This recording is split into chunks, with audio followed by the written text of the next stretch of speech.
इस वक्त की बड़ी खबर, यूक्रेन रूस संकट पर बड़ी खबर आ रही है। यूक्रेन सेना ने रूस को रोकने के लिए पुल उड़ा दिया है। यूक्रेन के तेत्रिव नदी पर बनाया गया पुल उड़ा दिया है। यूक्रेन की सेना ने रूसी टैंकों को घुसने से रोकने की कोशिश है। रूस की सेना जो कि लगातार बढ़ती जा रही है, उसे रोकने के लिए यूक्रेन ने तेत्रिव नदी पर बना हुआ पुल उड़ा दिया है ताकि रूस के जो टैंक हैं वो आगे ना बढ़ सके।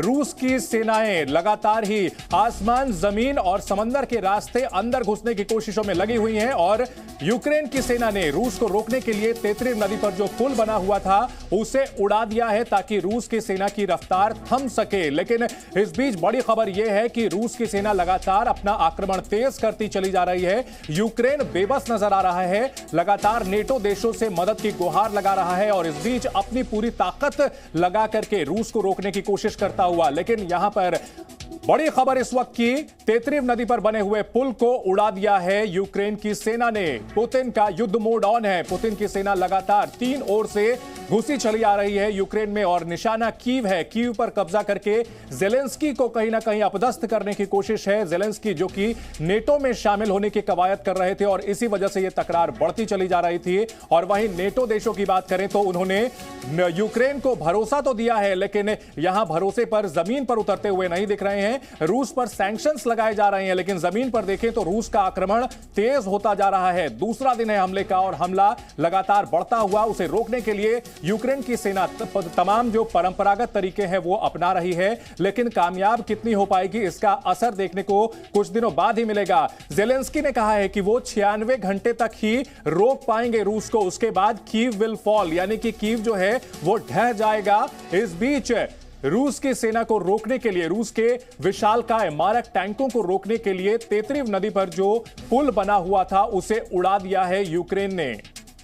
यूक्रेन की तबाही की तस्वीरें लगातार सामने आ रही हैं, लगातार बमबारी हो रही है। आसमान से, जमीन से रूस की सेना लगातार बढ़ती चली जा रही है, समंदर से भी घेराबंदी जारी है और इस बीच तेत्रिव नदी पर बने हुए पुल को यूक्रेन की सेना ने उड़ा करके रूस की रफ्तार को थोड़ी कम करने की कोशिश की है। रूस के जो टैंक लगातार आगे बढ़ रहे थे उन्हें रोकने की कोशिश की और ये तस्वीरें जी न्यूज पर ही आप देख सकते हैं। एक्सक्लूसिव तस्वीरें पुल को उड़ाने के बाद की है। वॉर जोन से, यूक्रेन के वॉर जोन से बड़ी तस्वीर इस वक्त की जी न्यूज पर ही सिर्फ आप देख सकते हैं। एक्सक्लूसिव तस्वीरें, तेत्रिव नदी पर बने हुए पुल को उड़ा दिया है। ये एक टेक्निक होती है, एक रणनीति होती है कि डिफेंस मजबूत करने के लिए रास्ते में जो पुल बने हुए होते हैं उन्हें उड़ा दिया जाता है और अपनी जो घेराबंदी होती है, अपनी जो जमावट होती है उसे बढ़ाया जाता है और यही कोशिश कर रही है यूक्रेन की सेना क्योंकि उसे कोई मदद नहीं मिल रही और रूस की जो ताकत है, एक जबरदस्त ताकत, उससे निपटने के लिए पुरजोर कोशिश कर रही है यूक्रेन की सेना। लेकिन जेलेंस्की ये भी कह रहे हैं कि दुनिया ने उन्हें अकेला छोड़ दिया है और अकेले जितना हो सके यूक्रेन कोशिश कर रहा है लड़ने के लिए। नेटो देशों ने भरोसा दिलाया था कि वो रूस के हमले पर जवाब देंगे लेकिन जवाब दिया गया है इकोनॉमिक सैंक्शंस के तौर पर, यानी आर्थिक प्रतिबंध लगाए जा रहे हैं रूस पर। और जेलेंस्की का यह कहना है कि आर्थिक प्रतिबंधों के कोई मायने नहीं है फिलहाल क्योंकि वो हद से हद 96 घंटे तक ही रूस को रोक पाएंगे। तो ये अलग अलग तस्वीरें सामने आ रही हैं। रूस ने तबाह किए हैं, रूस की ओर से हमला किया जा रहा है, जो मिसाइलें गिर रही हैं उसके बाद भारी तबाही मच रही है। यूक्रेन भी अपने पास मौजूद हथियारों के दम पर पूरी ताकत से लड़ रहा है। यूक्रेन ने भी रशिया के विमानों को मार गिराने का दावा किया है, 800 सैनिकों को भी कब्जे में करने का दावा किया है। लेकिन जो जमीनी हालात हैं वो निश्चित तौर पर रशिया के फेवर में ही नजर आते हैं।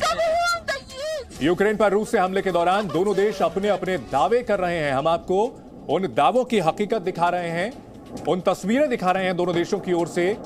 रूस ने जो तबाही मचाई है, रूस के ओर से मिसाइलें दागी जा रही हैं, हवा से बम बरसाए जा रहे हैं विमानों के द्वारा। यूक्रेन के 11 airfield, 18 radar station, 3 command post, 1 सैन्य हेलीकॉप्टर और 4 ड्रोन नष्ट किए गए हैं। जबकि यूक्रेन का दावा है कि उसने रूस के 800 से ज्यादा सैनिकों को मार गिराया है। 7 एयरक्राफ्ट, 6 हेलीकॉप्टर, 5 रूसी जेट, 50 टैंक और 130 युद्ध का सामान तबाह किया है। यूक्रेन की ओर से दावा जरूर किया जा रहा है लेकिन जमीनी हकीकत यही बताई जा रही है कि रूस काफी तेजी से घेराबंदी मजबूत कर रहा है। ऐसी खबरें भी आ रही हैं सूत्रों के हवाले से कि रूस के सैनिक कीव तक भी पहुंच सकते हैं, कुछ किलोमीटर दूर रह गए हैं। रूस का दावा है कि कई कमांड पोस्ट बर्बाद कर दी गई हैं। यूक्रेन का भी दावा है कि कई रूसी जेट गिरा दिए गए हैं। 800 सैनिकों को मारने का भी दावा किया जा रहा है। तो दावों का खेल जरूर चल रहा है, लेकिन हर लिहाज से यूक्रेन काफी कमजोर है रूस के सामने। रूस एक सुपर पावर है, जबकि यूक्रेन उसके सामने कहीं नहीं टिकता। सोवियत संघ से अलग होकर के यूक्रेन की रचना हुई थी 1991 में, जब सोवियत संघ का विघटन हुआ। उसके बाद फिर यूक्रेन एक अलग देश बना। बाद में यूक्रेन ने अपने परमाणु हथियार छोड़ दिए, ये भरोसा मिलने के बाद कि ब्रिटेन, अमेरिका और रूस उसकी सुरक्षा करेंगे। लेकिन बाद में हालात तेजी से बदले। 2014 तक वहां पर रूस समर्थक सरकार थी, बाद में वो सरकार हटी और पश्चिमी देशों के समर्थक सरकारें बनी। और ज़ेलेंस्की जिन्होंने नेटो में शामिल होने की कवायद शुरू की, उसके बाद तनाव बढ़ता गया और ये तनाव बढ़ता हुआ एक जबरदस्त युद्ध के रूप में तब्दील हो चुका है। Presenting B News app, available on Google Play and App Store. Download it now.